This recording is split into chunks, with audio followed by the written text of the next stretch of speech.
fairly busy last week, but I am currently getting the GC wired up, so I'm pretty close to having that done.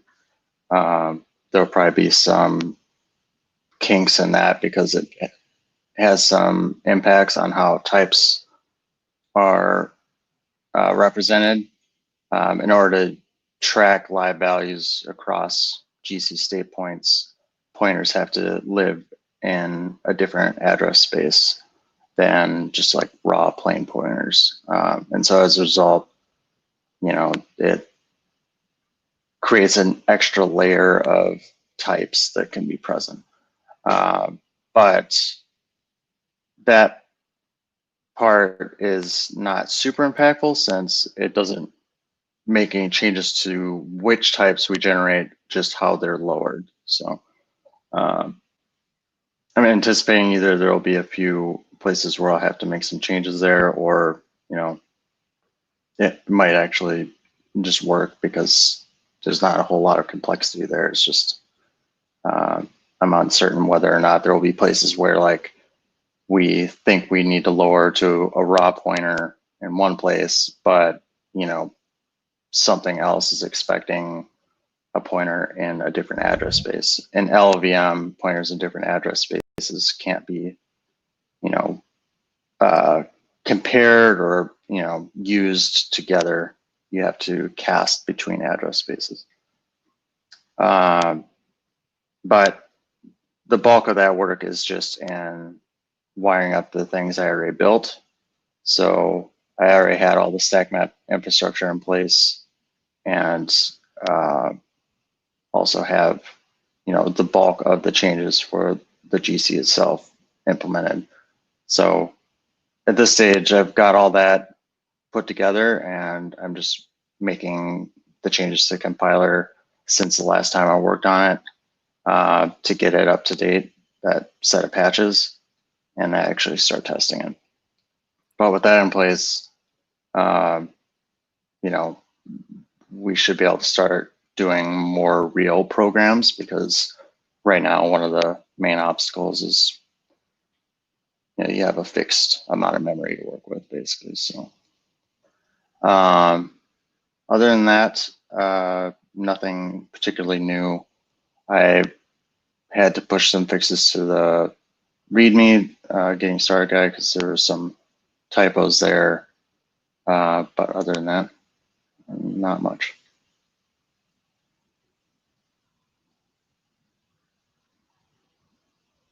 Sorry, I was muted.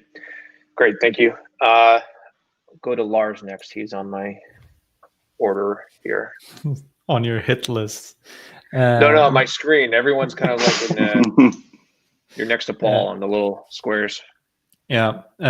So the weekly for up to the 28th went up. I think I put it up yesterday. So that was a bit later than I had hoped, but we got some good summaries of Paul's work. So it's all good, and it's been tweeted. I don't think I ran the script and it didn't really find anything worth writing about for the period between 28th and 3rd. So I'll hold off and try again next week. See if we've gathered up a decent bundle for then. Does anyone know if there's a way to have YouTube? I mean, I'm getting pretty lazy with the automation, but every time we start a live stream, if YouTube can tweet it out for us, if there's any way to get YouTube to do that. There's a say something, but I think that just goes to like the there's like non-video posts for channels now. I think it goes to that. What is say something? This is a YouTube thing? Yeah, it's in the bottom right corner. I'm looking at it right now on the live view. It just says Lumen say something. And I'm assuming it goes to the, like, you can, if you're on like YouTube app and you're subscribed to channels, you can see like extra stuff. I don't know the if that YouTube would channel, I checked it out. though. Yeah, I checked it out earlier today, and we have 19 subscribers, so it's not really like getting widespread acknowledgement. But the Lumen account gets a good number of impressions on Twitter, rather, the Lumen Twitter account. Maybe if this, then that can be used. Yeah, the only thing I'd be leery about is we probably should never post the Jitsi link on the Twitter account because we know there's stuff scraping for it. So no, I don't mean the Jitsi. I'm talking about the link to the live stream on YouTube. Yeah, I know. I'm just saying it's an extra thing. We need to make sure never to go that far to and make sure it never embeds in like a title card or something weird like that. But we don't put the Jitsi link in the title of the in the description or anything, so we should be fine. Okay, I'll look into. Oh wait, is this and that cost money now? Create 3 applets, turn on limited applets. What's the difference here? Multi-step. I don't care about that. Faster execution. They changed something. This is $0 one. I'll take a look into it, see if we can just set something up where every time we create a new live stream, it just auto tweets for us. I think that the regular blog updates have been fantastic, as it clearly shows progress and kind of lets people know that the project is still kicking along. And any other content we can get out there, I think will be helpful. So the stand-ups, I mean, are the next obvious thing to be tweeting out. And I want to hopefully find the lazy way of doing it. I'll put in extra time to find the lazy way of making it happen. I was thinking to start writing a few blog posts just about, the compiler itself, the implementation of it, and some of the issues that we've run into along the way.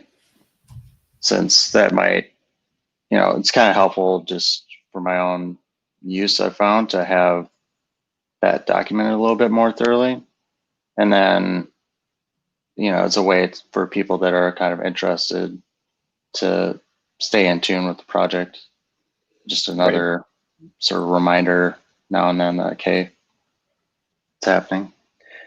Paul, something you could do if you have the time is at the LLVM developers meeting, when I mentioned in some of the chats that we were using it, the ML design meeting group invited me to go, and they asked for me to present, but obviously how we're using MLIR better.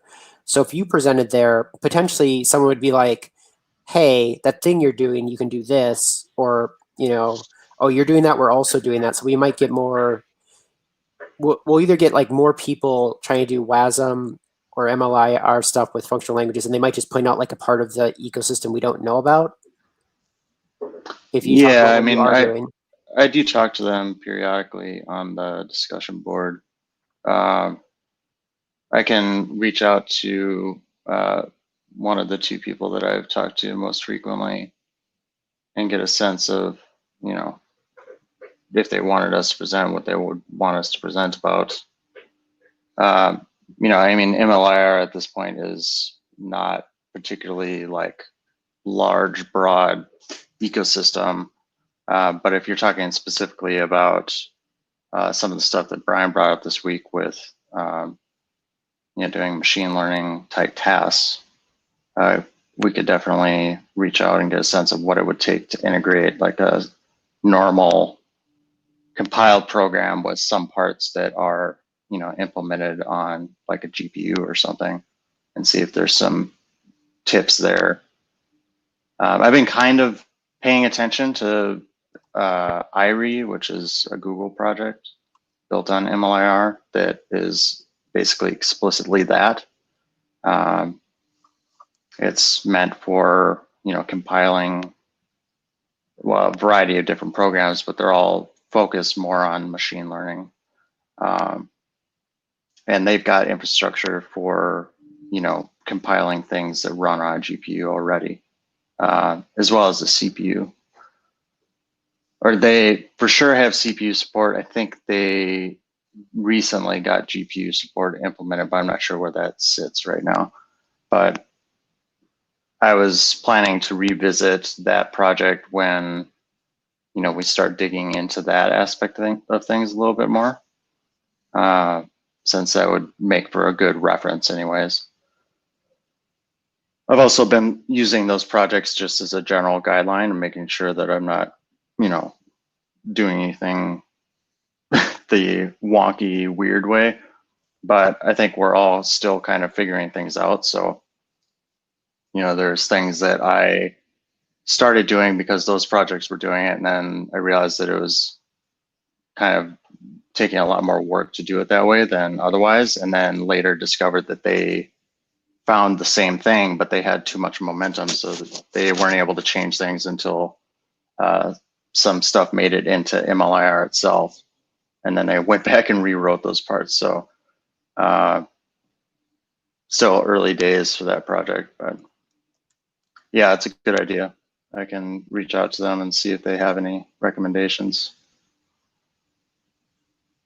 Trying to remember the name of the guy who basically is running the project right now. Mehdi, I think. Yeah, and for a little bit more context on the machine learning stuff. So I've been chatting with Jose about ML for a bit, and he has like a short list of areas that he wants Elixir to improve in, and that he feels like it can make significant inroads, and machine learning is one. He's been looking for 1, 2, or 3 potential people to implement those efforts, whether it's through mentorship, sponsorship, what have you. Yeah. Sean Moriarty, who wrote, it was just out in beta form, the Prog Genetic Algorithms book. I had reached out to Sean and put him in touch with Jose. I'm not really sure what's come of those conversations, because Sean tends to hit the reply button instead of reply all, so I'm off thread immediately. But it seems like something's moving forward at least. And then when last week Dockyard had that a conversation I moderated, kind of like a powwow with all the Elixir devs on different things that Dockyard can be doing to either should be moving into an Elixir world. And I brought up machine learning. This is where Hans and Luke started to discuss Lumen's potential role in this place. Yeah. So I know that Jose's kind of his requirement is that it's going to be, he really wants to work on the GPU.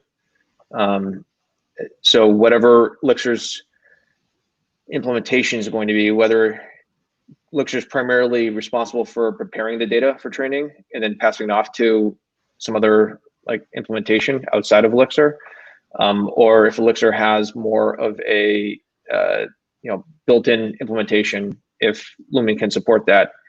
I think that he would be very interested in hearing our take on it and what it is that Lumen can help out in this regard. I would, however, caution if it's going to expand the scope of what Lumen is at the moment in order to get to wherever 1.0 is going to be. Yeah. I would probably suggest tabling ML in favor of getting to market faster. 100%. Yeah, it will definitely expand it, because we would have to mix more dialects from MLIR to figure out how to lower between them. It wouldn't be automatic.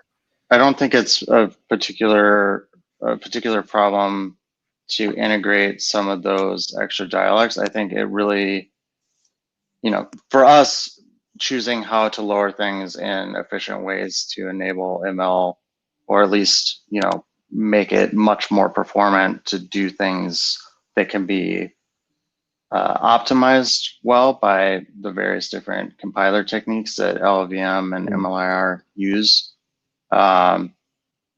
is much easier for us. We can basically do that at any point. Where it gets a little bit awkward maybe is if Elixir goes one way, that may not necessarily make sense for us to do the same exact thing. What I'd be concerned about is supporting language level things, right? So from my perspective, the only way Elixir's gonna be able to support anything GPU wise is via natively implemented functions. There's just no way around that. Right. That's without native Beams support is- in the Beam. So Yeah. No. I mean, Beam's not going to have any GPU support. That project that what's his name? I saw it at Lone Star Elixir Conf where he was implementing GPU support or GPU compiler. Is that the name of the project, or is that the name of the developer? Do you mean Zacky's Palame group? Yeah. I forget the he was from Japan. Palame. Yeah. Zacky's the guy, and Yeah. the Okay. group is called Palame now. And Okay. yeah, the way they do that is they annotate functions in Elixir with certain structures like an enum each, and then they convert that down to a NIF, and so like a NIF automatically gets built and compiled and replaced into the module. So like it's just it makes NIFs for you, and like their research is about how to expand the supported Elixir syntax for that so that it can support more stuff. So like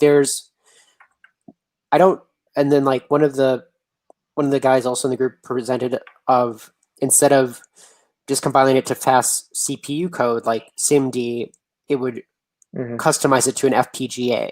So it's like all these ways of making a NIF or like a NIF that uses hardware better is the way to think of Palame. So like they also can target GPUs. I don't know if they have actually targeted GPUs yet, but the techniques they're using, that's kind of the point. With Jose, he mentioned GPUs several times in my emails with him. I'm wondering if he has in mind whether he's been speaking with that team or if he has some other way that he wants to target the GPU, or if he's just saying, we're going to pass it off to the service or whatever is compiled in some other language at that point, once the data is prepared. But in any event, I think it's worth if we can probably schedule a conversation with Jose just to kind of remove me as the intermediary of information there, just so you guys can speak directly to him, and maybe something will come of it. For sure. Yeah, I mean, I think the reason probably he's focusing on GPUs is that in practice, ML has to happen on GPUs or it's not particularly effective. So yeah, that makes perfect sense to me. And luckily, we are using a set of technology that gives us easy access to start generating code that runs on the GPU. But it's specialized enough that it would be like special casing parts of the code, right? Like we rely pretty heavily probably on developer annotations via attributes or something to be able to break down which parts of the code can actually would that run go on as GPU. far as necessitating a special build of Lumen just for ML? No, not necessarily. I think it's mostly just a matter of the compiler having support for generating code on the GPU. And I can do some research into whether any sort of special linking requirements need to be present to support that. I don't believe there's probably too much there, but I think it's mostly linking in the toolkits for the different GPU vendors, namely NVIDIA. There's already been people proposing, and I don't know if it's a normal spec outside of WASI and WASM, but they already want to be able to not train models, but execute machine learning models in some sort of web standard, where like the encoding would be standardized so that you could run the web model like in the browser as like a way to compete with like Siri, where like you're giving people the model, but they're not giving your data back, and so like it would run it Siri keeps it on your phone. They'd run it in a single browser instance, like, or are they talking about distributing the work across? No, because that's the thing. Like the machine learning models are incredibly efficient. Like that's that's why Siri can run on your phone and it doesn't have to go to the Apple servers. Like the actual Sure, model, go to once the Apple trained, server. doesn't take a lot of resources. It's the training that takes a lot of resources. So there's proposal at least for a trained model to be executed in a WASM environment. But the actual training right now, there's no proposal for it. I mean, I would because they're all assume that as long as proprietary. there's GPU support, like APIs in the browser, I guess maybe they're missing APIs for GPUs in the browser. But wasn't there a standard already for GPU? There's a hack to GPU do it. support. If you basically initiate a canvas, and any calculations you do on the canvas will punt out to the GPU for calculation. Oh, well, yeah, that's not really, I guess, what I was getting at. I was thinking that they Yeah, exposed a little bit more low level. So there are basically wrapper libraries that create APIs around that, where it will, and they are significantly faster. All like the floating point operations, calculations and such, they will basically create a standard mathematical API that will, when you pass it the calculation you want to do, you'll either have a canvas element ready for running the calculation on, or it'll instantiate one. And I forget the name of the JS library, but it like all the benchmarks just blow regular CPU calculations out of the water. Yeah, that's intriguing. I'll try to find it, set it up. The other thing I wanted to bring up was to kind of speak for Hans. So Hans's last message this morning was regarding he had a question on the priority right now, and you're saying that the interpreter is lagging behind, but his assumption is that the decision was to focus on the compiler at the moment. We still feel that way, or should he switch back to the interpreter? I mean, I would prefer to have him wrap up the things that he was working on in EIR, and then, you know, if he wants to take a look at the interpreter after that, that's cool. But some of those things were, I think, blockers in one way or the other. Not like major blockers, but there are current issues that are related to some of those. So yeah, if there's a bug with the OTP compiles and it's EIR level, those would have priority, because we need to get to the level of having those working so that we can start to actually boot with application master and not do the we are init start thing. Okay. So I'll let Hans know just to, you know, continue working on what he's working on right now. I think it's fine. We don't need to, I know that everyone's kind of anxious to find people to be using Lumen, and so the first guy that comes along asking for things, and then I'm sure everyone wants to accommodate them to get, you know, people using it. But at the same time, I think we have to think about the bigger picture. So yeah, I mean, we have limited enough time where I just want to get as much done on the compiler as possible using that time. Yep. So I think that makes the most sense. If there's like significant enough demand to play around with the Lumen runtime in the browser, then maybe it makes sense for us to spend a little time, you know, updating the interpreter as necessary. But I think that Mike, the one guy who's interested in playing around with that, you know, he's fine with waiting a little bit and playing around with other parts of Lumen if need be. He's most interested in the browser side of things, but, you know, unless it's trivial kind of effort, I think Hans is probably busy enough where it makes sense for him to just focus on the other things in EIR first. Yeah, he seemed to indicate that this is just a side project that he's toying with. So, I mean, if Font Awesome was basically saying we want to use this tomorrow, I may right, yeah, a different look deal. at it in different light, but that's not what I'm seeing from him. Paul, not that we should do it until OTP works, but what's your feeling after the Asyncify people responded? Like, should we try to go the Asyncify route since we think stack switching will take a while, or not, as like a temporary workaround?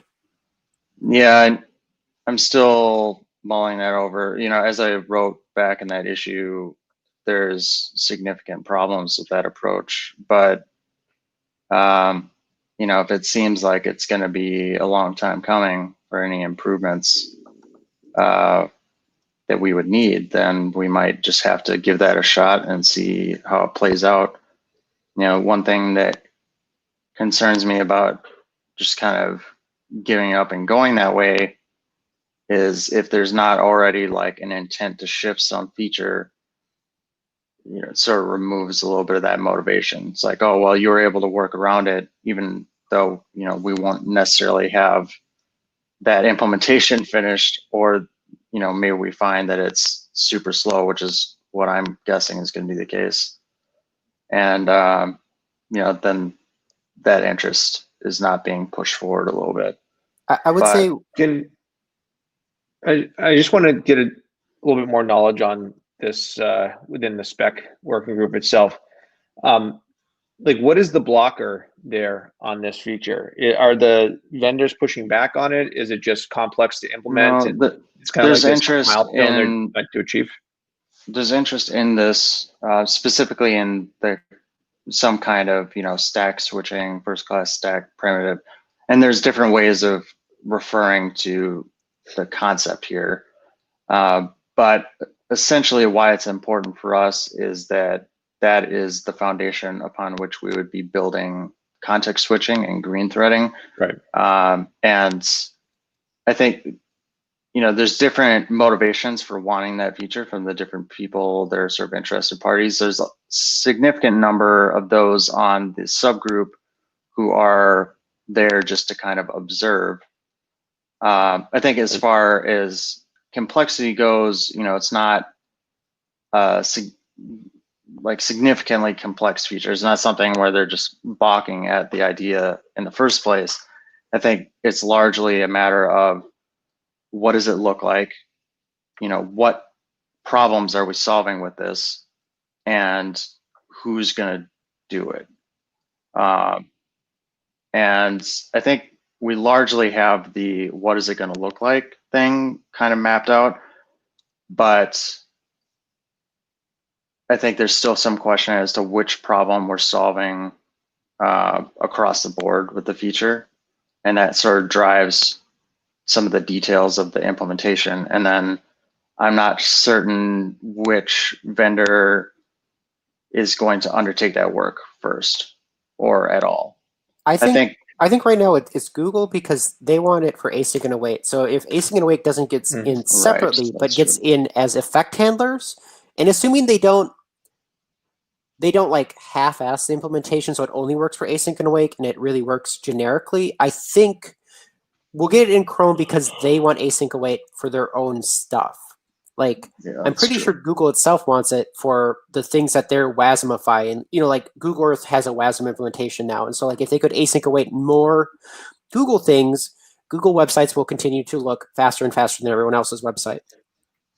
So I think that's our path, is that as long as the solution that is picked is not specific to async await, it's fine. The only thing I'm not sure about is that if effect handlers go in, but stack walking / marking isn't done, do we have to make a shadow stack to do GC on top of that proposal? Or do we have to use the effect handlers for both updating the GC routes and for doing the actual context switching? I mean, we can deal with the GC side of things differently. That's not a huge problem. There's probably two different ways that we can approach that. Okay. But I think that by far the most pressing is the ability to suspend and resume, like switch between stacks, basically. So if we have that there, the rest of it kind of falls in place. Because I knew one of the downsides with Asyncify, at least for C code, is it assumes you're shadow stacking. And all the stuff that the groups have presented about shadow stack is they're doing both. They're both creating WASM variables, and then the shadow stack is also a copy of it to make Asyncify work. And so that means we have to like duplicate everything for the shadow stack. I don't know if LVM or MLIR gives us easy way to shadow stack, or if that's something you're going to have to add in the code to keep it in both places, which seems annoying. Do that to the compiler. I mean, it would be something specific to the WebAssembly target, because we wouldn't do the same thing anywhere else. Right, but is it a lot of extra code to know to add shadow stack support if that's what we need to make Asyncify work? Oh, you're talking about taking that approach. Yeah. Yeah, I mean, it's significantly different. I don't know, whether it's a lot of code, but it's complex code, so it's a lot of work. Just a shadow stack is less complicated, less of a problem. I do wonder, since we haven't taken out the code about the stack being at the end of the heap, if we can use that as our shadow stack instead of doing it the way C did it, but I'm not sure on that.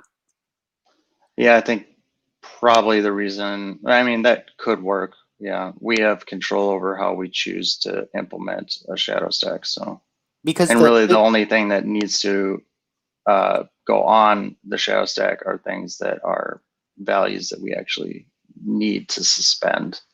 Yeah, because I think the one talk that talked about this, I forget, was it in the soil group maybe? I don't know. They the C shadow stack is in the linear memory, so it's like the equivalent of being in the process heaps. So like I think we're kind of doing what C shadow stack does already. I'm just not sure if there's more rules about making it work correctly and like the cleanup process, if there is a WASM level exception. So that actually acts like the stack or not, I'm not sure. Oh, shadow stack doesn't actually behave like a stack at all. I mean, it's a stack in the sense that you push and pop values, but right. So I mean, like we would have to generate the same C code that Binarian or Mscripton is doing automatically for the C code. So we would have to add that just for the WASM target. We don't have to implement anything the way that it's done for C code right now. That's just the general model that would be followed. But as a rule, the shadow stack follows whatever the language implementation needs. So right, but there's nothing still, in WebAssembly that depends on the nature of a shadow stack, but or like depends on there being a shadow stack at all. Right, but I'm saying, but going down the path, like if they gave us stack switching, and we would, for the WASM one, we would just keep everything on the true stack the way we do for native targets. But if we go the asyncify route, it's not just like use asyncify's special yield opcode and post process it with asyncify. It's also we wouldn't to be clear, 100% clear, we would not use asyncify directly at all. Oh, we want to be 100% crystal on that. Okay. We would do our own transformation. Okay. Because we have to support the semantics of our runtime.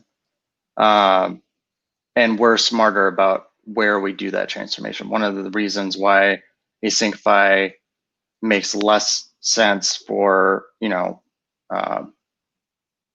for us, I guess, or for any language that knows more about where it needs to suspend and yield, is doing like preemptive scheduling like we are, is that we can pick to be optimal, where basically the implementation asyncify requires essentially a user to, indicate where they want to yield or not yield. And we also probably would need some heuristics to decide whether or not, we've got too many potential yield points within a function and not go beyond a certain number. Because if you recall, what happens is you split that function into multiple stages. And so we'd need to limit the number of splits to avoid code size being just absolutely destroyed. I was wondering if, so like right now our yield points happen when we convert to LVM IR, but what if we did a dialect above? So like you put in like an MLIR thing where like the yield points are in there, but then you can branch off under that point of like the x86 native way and like the WASM way, because then you don't have to write them as LVMIR, which we can't change. So like there'd be some level where like yield points exist for both targets, but how the yield points actually act, because aren't you likely to check the reduction count and yield at the beginning of the function for either target?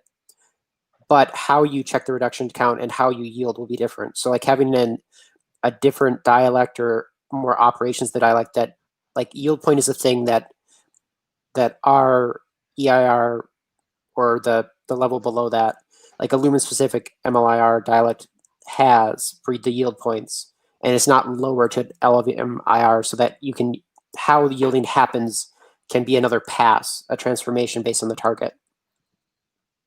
Yeah, I mean, probably what we would do instead is just write the transformation pass on top of the code we already generate. There's not a whole lot that would change about the actual implementation of the yield right now, or the yield check anyways. The actual behavior of the yield would be different, but that can be represented in a couple different ways. It doesn't necessarily need to be another dialect, although there's no reason why it can't be. The major bulk of that work, though, would be in the transformation pass itself, because it needs to do a couple different things. One is it has to identify those yield points. It has to split the functions and move things between the splits in such a way that the function is still valid. And then add any of the target specific logic for, handling that particular case of WebAssembly, where we're splitting the functions and then unwinding all the way up and unwinding or rewinding all the way back down, because that doesn't match any of the expectations of the rest of the code. But I don't think we would need too much in the way of like target specific operations, although ultimately for anything that does manifest in target specific logic, we probably will generate target specific operations, either as a nested dialect or just as polymorphic operations, where it dispatches to a target specific implementation based on the current target configuration. We already pass all the target options down to the dialect itself, both in the builder and during the conversion process. So we know all the, the architecture and pointer width and all that stuff at both those places. So depending on, what we need to do, it may not make sense to create another dialect and then have to reinvent all that infrastructure again, versus generating target specific operations that then generate that, extra code. But regardless, for the asynchify type approach, we would need a pass that runs anyways. We don't want to try and generate code in that form as we're building a module, because that's just, it'll make it hard to reason about the IR at that point. But, we want to be a little bit more, like it keeps all that logic in one place rather than kind of branching in a bunch of different places.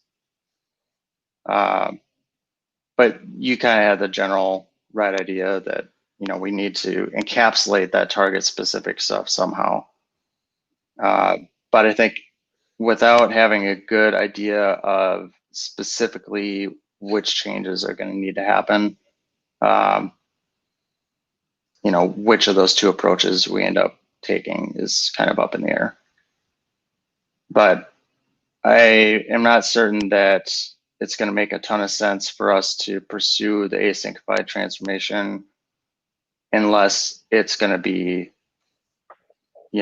more than 6 months before we can hope to see anything implemented.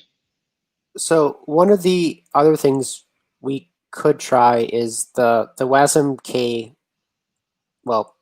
group or intern. It's a like a Google Summer of Code project, but it's WASM time with continuations. And so it's a potential, since it's in WASM time. So like we couldn't test it in the browser, but we can test WASM still, of like, if we use their patches, I think it's not LLVM though. So like we would have to do some WASM assembly or something. And then like, can we make it work with them to prove that the one current implementation of this path of, continuations or type continuations, like works, at least in like a little test case? Yeah, I guess it depends on the differences, like what we would have to do to make it work. Giving up the code gen backend from LLVM is pretty big. Oh, I wouldn't necessarily say that, because WASM time will run whatever. But if we just figure out how to get LVM to output the WASM that it needs, Right. then we could run on the WASM time with WASM/K, which is and see like does it work for our use case? Because the WASM time mod, since it was someone in a 3-month period modifying it, seems easier than convincing one of the browser people to be done before we can try it. Yeah, I mean, do you expect that that's compelling to either of the browser vendors? I'm not 100% sure that they're going to care one way or the other, right? Because I don't know. for them, implementation doesn't necessarily match what they're going to want to do. Yeah, I don't know. Although, it's hard to say, I guess. I haven't looked to see what that implementation is like. If it's not like a huge deviation from where things are today, maybe it's, a possible path for how that stuff would end up in the browsers. Well, the other thing I was thinking of was that we know that like the exception people, like even though they're frustrated by it, keep changing the syntax a little bit, and they seem to be able to adapt, that we would pick the syntax we like, and like you said with the transformation on a per architecture level, we would just have a transformation pass that transforms it into like the WASM/K version or something, so that like we can see, does our thing work with effect handlers? Can we compile it? And we would already know how to do and then we transform it down, sort of, like transpiling does for Webpack and stuff like that. We would transpile down to the WASM-K one until one of the browsers gets us the actual effect handler one. Yeah, I mean, I can take a look at that, I guess, and see what we would need to do, or at least what the representation at the WebAssembly level would be. If it's relatively straightforward, then a transformation pass would probably be the easiest way to approach it, just like post-process LVM IR, basically. If it's more involved, then that probably doesn't work as well. We would need to add, some conditional branching in our CodeGen backend, to set things up properly. But we already need to implement some of that infrastructure. It's 11 o'clock right now. I just wanted to look. Did you have any? We actually did not get to you. I don't know if you've mixed in your update. I haven't done anything. I commented on Mike's PR to tell him to not write unit tests and write integration tests instead. Right. And I think he switched over, but I didn't really have time to look at the final version now he has up. Okay. Yeah, because you're on billable right now, right? Yeah. And I will be for a while because November keeps having holidays, so I keep losing Fridays. So like at first I thought it would just be the conference Fridays, but now it's actually like, we had yesterday off for voting, and then so that means I'm making up this Friday still for the conference. So then I'm making up the next Friday, but I think there's also holidays, like there's a Thanksgiving makeup, and then there's Veterans Day makeup too. So I don't have Fridays for a long time. I thought that is Dockyard observing Veterans Day. I guess it follows the post office schedule. So yeah, it probably does. Okay. All right. Brian, do you have any updates you want to add on? No, I don't have anything. Okay. Cool. All right. Let's call it a day then.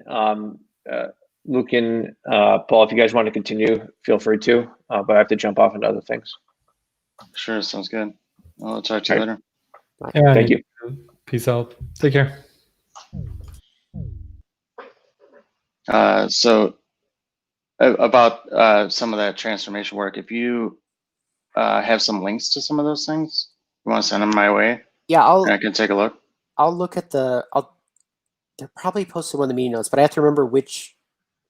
Oh, right. Okay. So WASM-K right now was on the Soil Initiative meeting, but the next stack group meeting, they're also presenting there.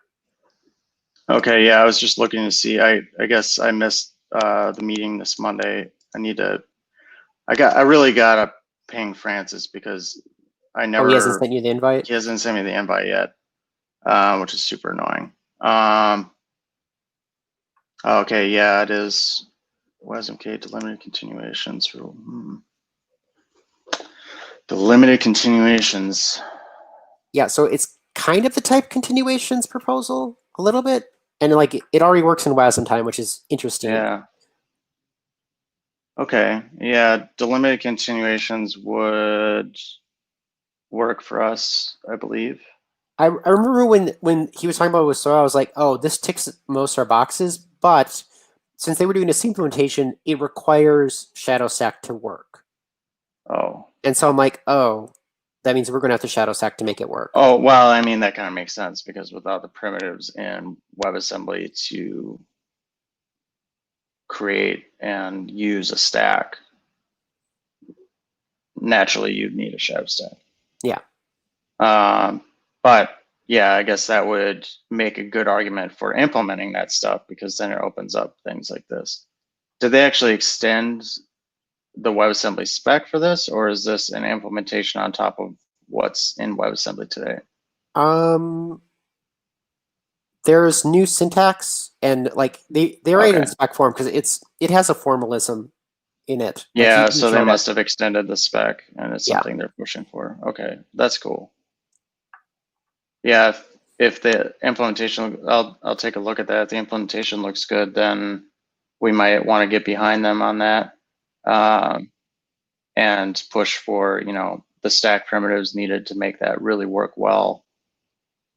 I'm curious how they're using it right now. I mean, it seemed like a summer project, so I'm not sure if it's just Oh, like it's a research thing. or maybe it was a master's thing. I don't remember. No, Yeah. wait, sorry. It wasn't a summer thing. It was a master's thing. I Sure, that think. makes sense. So Okay. I'm not sure. I think and it's just one of the academic ones. So I don't think it was necessarily for industry reasons. I think it was more for like, okay, Can we it be keep talking done? about continuations. Does this help? Yeah, I is it like that. useful? Having an implementation like that is definitely a benefit because it gives people a model to, you know, work off of. I think one of the risks, right, is that for the browsers, you know, implementation for say x86 is straightforward for a lot of interesting things. But because they support a variety of platforms, they also have to make sure that they can support the same mechanisms on the different platforms. Yeah, like if there's not an ARM64 thing, no one's going to care anymore. Yeah. Now, I'm not aware of any limitations on ARM versus x86 for the things that we're talking about, but it's definitely something we have to keep in mind. But that's interesting. We're gonna have to care about the native ARM implementation soon for Macs anyway. Yeah, I actually already started the implementation for the assembly shims that we have in ARM, so at least we can have that stuff ready. And as soon as we can get our hands on some Apple Silicon, we probably should start testing there. Yeah. But all right, cool, man. I'll take a look at this, and if you find anything else cool like this, let me know. Okay. At some point here, probably is what I really want to do is get the rest of kind of the outstanding issues on x86 addressed. You know, some of the things that you brought up, like making sure we can compile OTP, things like that. Once we're really confident in that implementation, then approaching additional architectures makes it a lot more compartmentalized and easier to know, okay, this change, you know, broke all this stuff on x86. So we know that, you know, there were some problems here that we're going to have to rethink. But right now, part of the problem is that we have enough of an implementation in place, but things that are not working, you know, so because of that, if we start branching off onto another target already, we don't necessarily have confidence in what is causing the breaks, right? Yeah. So keeping things consolidated around one target for the time being gives us a little bit less of that ad hoc nature, but I really need to get the testing infrastructure in place for cogen, but I just have not had the time. I pretty much have to choose between doing that or making progress on one of the things that we need. So is what it is, I guess. Because once we have OTP, I want to like is OTP enough to get the Elixir running? And if it is, I want to switch to use one of the prop test libraries in Elixir to write the test. So like right now, them being Erlang and init start has the benefit of we know no other code is running. So like it's easy to find the bugs. Right. But from a realistic perspective, there's no reason why our OTP library should be tested that way. It should be tested more the way we would just test it if it was Erlang or Elixir code. And so like low-level tests maybe would still stay in the Lumen crate of like, we need this to make sure this syntax works. And I don't know. I don't know if Yeah, I mean, I think support there's. init start once we have the application tree working. I definitely want to keep a lot of the compiler tests free of all the Erlang infrastructure.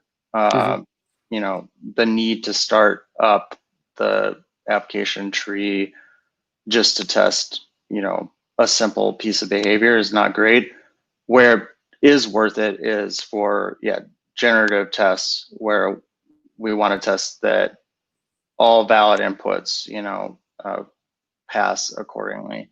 Whereas with the kind of tests we have right now, we're not doing too much of that. It's mostly testing, you know, outlier values and a few normal values and making sure that things do what they're supposed to do. And for those, you know, keeping them as stripped down as possible not only makes it easier for us to debug when those tests fail, but also make sure that we don't have any flakiness introduced by changes to anything in Erlang. You know what I mean? Not that any of that stuff is necessarily changing a whole bunch, but it's just one less thing to have in the loop. And particularly, you know, for diagnosing compiler bugs, reducing the amount of IR that we have to sift through to find the thing that's of interest is good. I want to build some tooling around that so that if we know where an error happens, you know, we can say, all right, just dump the IR for these 3 functions and not have to sift through like 10,000 lines. I mean, there is that, is it an LLVM or I think it's an LLVM tool to do that where like it knows how to shrink the IR. Obviously we need to specialize it for our stuff. Especially there's a reducer tool for MLIR that, you know, can reduce test cases in MLIR if the issue is present there. If it's past that and LLVM IR, we'd have to use LLVM tooling for the same thing, but it gets a little trickier there. I think for MLIR, it's a lot easier for us to, you know, reduce bad code to small test cases. Luckily, most of the things that we've run into so far have been pretty straightforward to diagnose. There've been a few tricky ones, but most of it's like evident when you look at the IR what happened, or at least why it's failing. But yeah, I think moving our testing infrastructure in general to using like stream data or quick test, whatever makes the most sense, is definitely a good approach. But I would, all the testing work that you've done so far, I think keeping those using the stripped down form, just calling into a init start directly makes the most sense. I mean, if you've got some tests there, they're doing, you know, like generating values or something, then maybe not. But none of them are randomized on purpose because I knew how annoying it was for prop tests to like try to get a reproduction case. Shrink it, yeah. So instead, like it is like they'll generate one value of each type, but like the actual value in the type is fixed. Right. So like, so it's not doing the full breadth, and it won't really catch the same bugs prop tested. So like some of them I would like to expand out, but like for the ones where like it bad args if you give it a number and it's only supposed to get an atom, like do I really need to generate 100 numbers to prove that? No. Yeah, like, exactly. In the beginning, yes, we needed to, but like we don't have those sort of runtime bugs anymore, so no, we don't need to do that anymore. Yeah, and most of the compiler things were pretty much around types, using a value as the wrong type. And none of those require like different values for the inputs. So like basically the same problem for any valid value of that type. And beyond the ones that are testing like what happens when you know, shift left a fixed width integer, you know, make sure it turns into a big integer, those kind of things. you know, we know exactly what to test. Like it's one value. We don't have to get crazy with it. But I think there will be value in making sure that we at least mirror the test surface that Erlang has provided. Or better yet, if we can run the Erlang test suite. Yeah, I was really hoping we could use their tests. Yeah, that would give us a lot more. There's probably there's a lot of pre-processing stuff that our front end doesn't support, right? So we'd have to pre-process them first. But I did look a while back at what we would need to do to support like the kind of parse transforms that are used there. And honestly, I don't think it's really all that much work. All that we really need to do is expand the partial evaluator that exists in the front end right now to support some additional constructs, mostly control flow and things like that. But with that in place, most of the transforms are really easy for us to handle. But we just need to special case those things. You know what I mean? Mm-hmm. And that relies on having a kind of interpreter in place. And there's a couple different ways we could approach that. One is just kind of use our hand-rolled partial evaluator for that. Maybe we take the guts of the interpreter that exists today and add that into the front end so that we can actually feed in source code to the interpreter and run it. Or maybe we, JIT the code via LLVM and run it that way. So there's a variety of different approaches, I guess. But I'm hoping that we can support parse transforms at least to that degree. I don't know if God, what was that library? Logger, yeah. If Logger still uses parse transforms, I think it did at a certain point, and what those parse transforms look like. But that was the only other library I know that for sure uses them. But I'm not sure that that's really seeing as much production use now. I don't know. The built-in Logger now supports most things. Weirdly, Logger is used by anyone using RabbitMQ because when the AMP library uses it, sure. so like it actually comes up where like we're not even using AMQP, we're using Broadway RabbitMQ, and if you look 6 levels down, there's Logger sitting. So we actually have to use an adapter so that Logger goes back through the Elixir Logger framework. I remember that. Yeah, it's kind of annoying, but yeah, I guess that probably is not going away anytime soon. There's probably other big libraries out there doing similar thing. So yeah, I mean, we're going to have to support that stuff at some level. But we have a pretty clear path forward for it, so no worries, I don't think. Mm-hmm. All right, man. I guess that's all I got for now. So okay. Let me know if anything comes up. Talk soon.